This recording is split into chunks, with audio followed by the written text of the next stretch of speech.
Hi everyone, and welcome back to another CleverPatch Crafternoons. I hope you all really enjoyed last week's video with our special guest Auntie Michelle, and I hope you all had a wonderful NAIDOC week last week. Today I'm going to be taking you through a fun technique that uses soft pastels to create a marbling technique.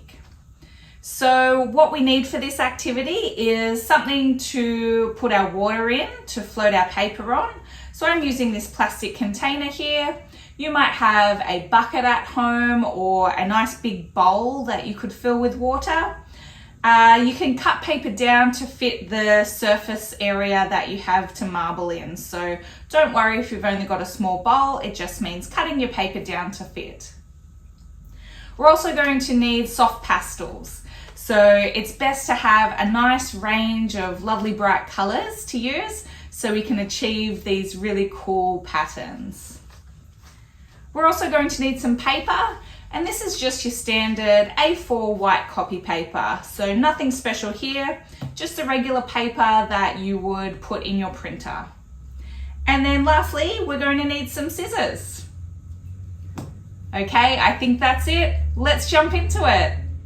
So we have our work surface set up, we have our tray, it's got some cold water in it, ready for marbling. We have our pastels on hand, ready. So the softer pastels you can get, the better, as you're going to get a really nice fine powder to float on top of the water. Also, as I mentioned before, we have a nice range of bright colors to use. Our scissors are on hand, ready to use, and our paper is right nearby. So we're ready to marble. What you want to do is choose your first color. So I think I'm going to go with some cool colors for my first one. So I'm going to start with the light blue. And you can see these pastels are square, so they have a nice flat edge. And what you want to do is take your scissors and open them up.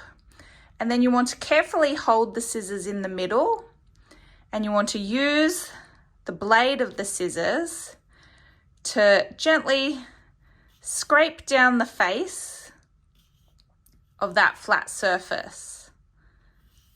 And you'll see the powder coming off the pastel and onto the surface of the water. Now, when we're using scissors in this way particularly, we really recommend adult supervision because it is a blade, so we don't want any accidents to happen.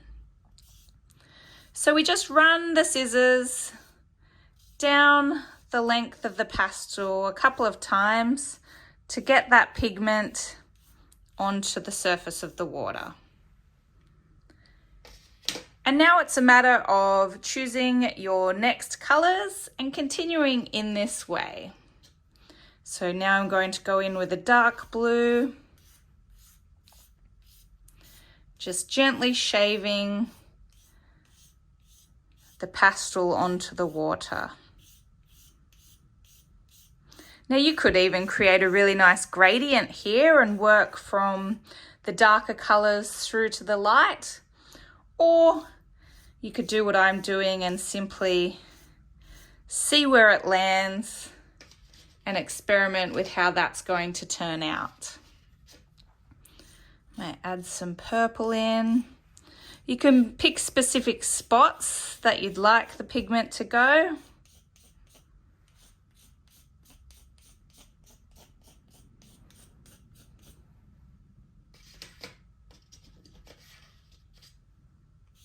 Or you could just go crazy.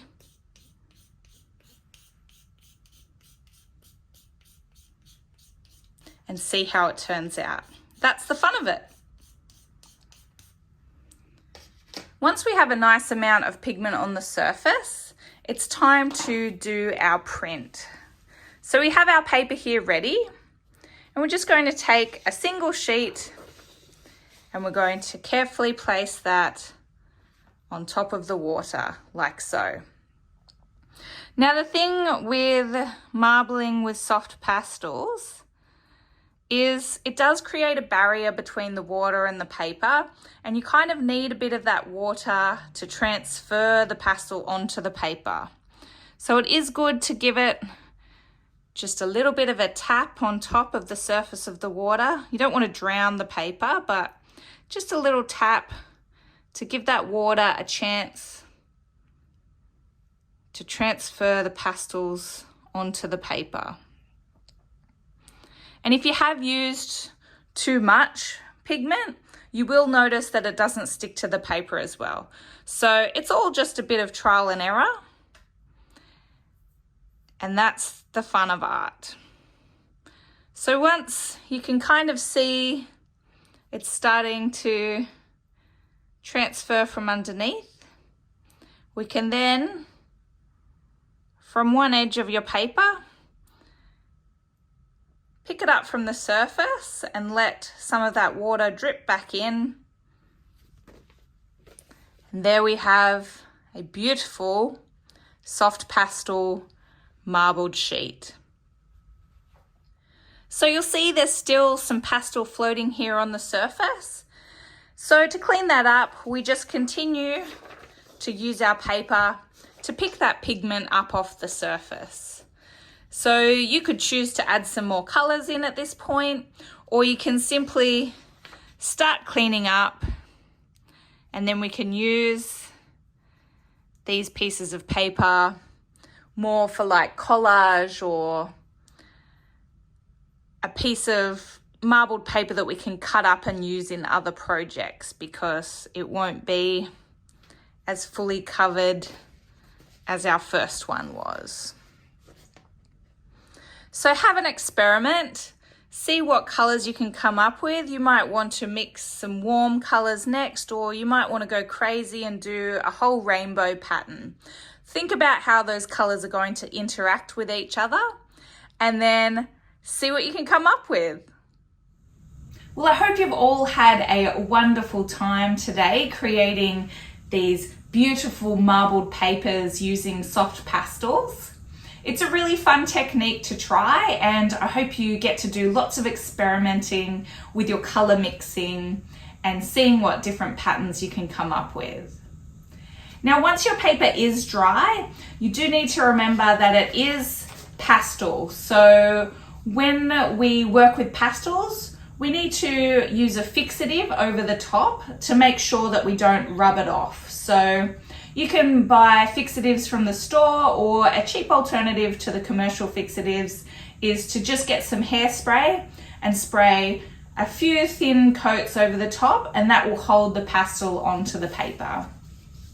Once you've got your papers, you can do whatever you like with them. You could craft with them and make some really cool collage pieces, or turn them into gift cards for your friends and family. Or you could also just frame your beautiful designs to decorate your room. Be sure to share your projects with us on social media. We love seeing what you're all creating out there as well.